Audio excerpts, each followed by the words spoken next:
Lahore central jail में 23 मार्च 1931 की शुरुआत किसी और दिन की तरह ही हुई थी। फर्क सिर्फ इतना था कि सुबह सुबह जोर की आंधी आई थी, बहुत तेज। लेकिन जेल के कैदियों को थोड़ा अजीब सा लगा जब 4 बजे ही वार्डन चरत सिंह ने उनसे आकर कहा कि वो अपनी अपनी कोठरियों में चले जाएं। उन्होंने कारण नहीं बताया था। उनके मुंह से सिर्फ ये निकला कि आदेश ऊपर से है। अभी कैदी सोच ही रहे थे कि माजरा क्या है। जेल का नाई बरकत हर कमरे के सामने फुसफुसाते हुए गुजरा कि आज रात भगत सिंह, राजगुरु और सुखदेव को फांसी दी जाने वाली है। उस क्षण की निश्चिंता ने उनको झकझोर कर रख दिया।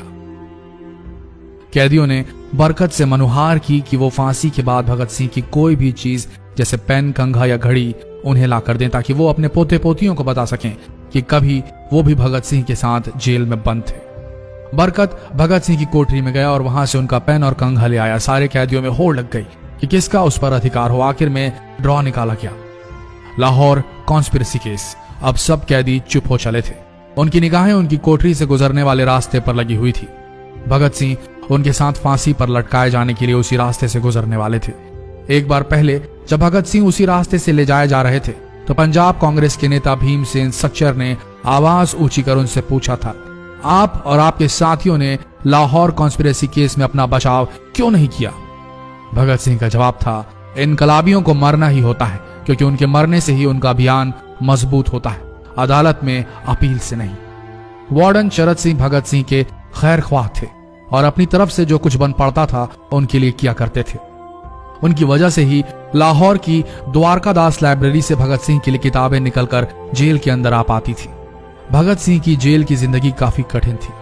किताबें पढ़ने का शौक हो चला था उन्हें कि एक बार उन्होंने अपने स्कूल के साथी जयदेव कपूर को लिखा था कि वो उनके लिए कार्ल लिब्कनेख्त की मिलिटरिज्म, लेनिन की लेफ्ट विंग कम्युनिज्म और ऑप्टन सिंक्लेयर का उपन्यास द स्पाई कुलबीर के जरिए भिजवाएं। भगत सिंह जेल की कठिन जिंदगी के आदी हो चले थे। उनकी कोठरी नंबर 14 का फर्श पक्का नहीं था, उस पर घास उगी हुई थी। कोठरी में बस इतनी ही जगह थी कि उनका 5 फुट 10 इंच का शरीर बमुश्किल उसमें लेट पाए।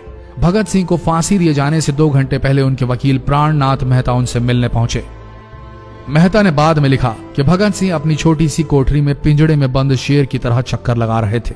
इनकलाब जिंदाबाद। उन्होंने मुस्कुराकर मेहता को स्वागत किया और पूछा कि आप मेरी किताब रिवोल्यूशनरी लेनिन लाए या नहीं। जब मेहता ने उन्हें किताब दी तो वे उसे उसी समय पढ़ने लगे मानो उनके पास अब ज्यादा समय न बचा। मेहता ने उनसे पूछा कि क्या आप देश को कोई संदेश देना चाहेंगे। भगत सिंह ने किताब से अपना मुंह हटाए बगैर कहा, सिर्फ 2 संदेश, साम्राज्यवाद मुर्दाबाद और इनकलाब जिंदाबाद। इसके बाद भगत सिंह ने मेहता से कहा कि वो पंडित नेहरू और सुभाष चंद्र बोस को मेरा धन्यवाद पहुंचा दे जिन्होंने मेरे केस में गहरी रुचि ली थी। भगत सिंह से मिलने के बाद मेहता राजगुरु से मिलने उनकी कोठरी पहुंचे। राजगुरु के अंतिम शब्द थे, हम लोग जल्द मिलेंगे। सुखदेव ने मेहता को याद दिलाया कि वो उनकी मौत के बाद जेलर से वो कैरम बोर्ड ले लें जो उन्होंने उन्हें कुछ महीने पहले दिया था। मेहता के जाने के थोड़ी देर बाद जेल अधिकारियों ने तीनों क्रांतिकारियों को बता दिया कि उनको वक्त से 12 घंटे पहले ही फांसी दी जा रही है। अगले दिन सुबह 6 बजे की बजाय उन्हें उसी शाम 7 बजे फांसी पर चढ़ा दिया जाएगा। भगत सिंह मेहता द्वारा दी गई किताब के कुछ पन्ने ही पढ़ पाए थे। उनके मुंह से निकला, क्या आप मुझे इस किताब का एक अध्याय भी खत्म करने नहीं देंगे? भगत सिंह ने जेल के मुस्लिम सफाई कर्मचारी बेबे से अनुरोध किया कि वो उनके लिए उनको फांसी दिए जाने से 1 दिन पहले शाम को अपने घर से खाना जरूर लाएं। लेकिन बेबे भगत सिंह की इच्छा पूरी नहीं कर सके क्योंकि भगत सिंह को 12 घंटे पहले फांसी देने का फैसला ले लिया गया और बेबे जेल के गेट के अंदर ही नहीं घुस पाए। थोड़ी देर बाद तीनों क्रांतिकारियों को फांसी की तैयारी के लिए उनकी कोठरियों से बाहर निकाला गया। भगत सिंह, राजगुरु और सुखदेव ने अपने हाथ जोड़े और अपना प्रिय आजादी गीत गाने लगे। कभी वो दिन भी आएगा कि जब आजाद होंगे हम, या अपनी ही जमीन होगी या अपना आसमान होगा। फिर इन तीनों का एक एक करके वजन लिया गया। सबके वजन बढ़ गए थे। इन सब से कहा गया कि अपना आखिरी स्नान करें। फिर उनको काले कपड़े पहनाए गए लेकिन उनके चेहरे खुले रहने दिए गए। चरत सिंह ने भगत सिंह के कान में फुसफुसा कर कहा कि वाहे गुरु को याद करो। फांसी का तख्ता भगत सिंह लिए बोले, पूरी जिंदगी मैंने ईश्वर को याद नहीं किया। असल में मैंने कई बार गरीबों के कलेश के लिए ईश्वर को कोसा भी है। अगर मैं अब उनसे माफी मांग लूं तो वो कहेंगे कि इससे बड़ा डरपोक कोई नहीं।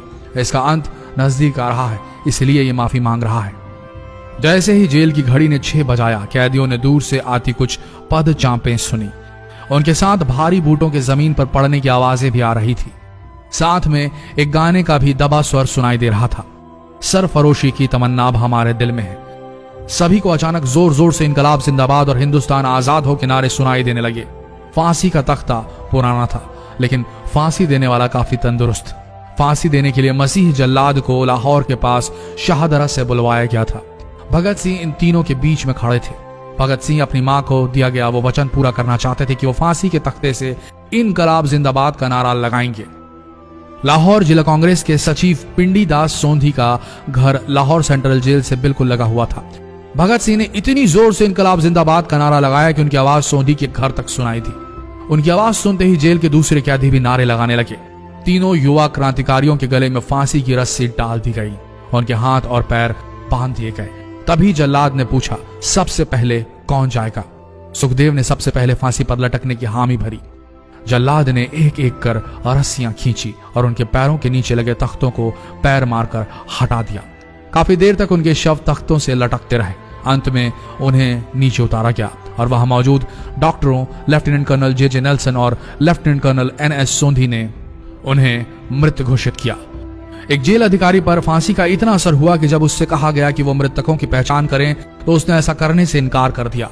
उसे उसी जगह पर निलंबित कर दिया गया अंग्रेजों द्वारा। एक जूनियर अफसर ने यह काम अंजाम दिया। पहले योजना थी कि इन सब का अंतिम संस्कार जेल के अंदर ही किया जाएगा, लेकिन फिर यह विचार त्यागना पड़ा जब अधिकारियों को आभास हुआ कि जेल से धुआं उठते देख बाहर खड़ी भीड़ जेल पर हमला कर सकती है। इसलिए जेल की पिछली दीवार तोड़ी गई। उसी रास्ते से ट्रक जेल के अंदर लाया गया और उस पर बहुत अपमानजनक तरीके से उन शवों को एक सामान की तरह लाद दिया गया। पहले तय हुआ था कि उनका अंतिम संस्कार रावी के तट पर किया जाएगा, लेकिन रावी में पानी बहुत ही कम था, इसलिए सतलज के किनारे शवों को जलाने का फैसला लिया गया। उनके पार्थिव शरीर को फिरोजपुर के पास सतलज के किनारे लाया गया। तब तक रात के 10 बज चुके थे। इस बीच उप पुलिस अधीक्षक कसूर सुदर्शन सिंह कसूर गांव से एक पुजारी जगदीश अचरज को बुला लाए। अभी उनमें आग लगाई ही गई थी कि लोगों को इसके बारे में पता चल गया। जैसे ही ब्रितानी सैनिकों ने लोगों को अपनी तरफ आते देखा, वो शवों को वहीं छोड़कर अपने वाहनों की तरफ भागे। सारी रात गांव के लोगों ने उन शवों के चारों ओर पहरा दिया।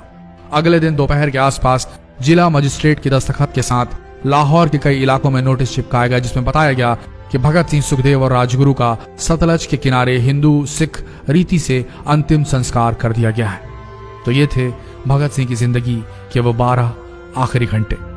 आशा करते हैं इस वीडियो में सुनाई गई ये कहानी आज युवा पीढ़ी के दिलों में मर चुके देशभक्ति को जगाने में कामयाब होंगे। जितना हो सके इस संदेश को पूरे देश में पहुंचाएं।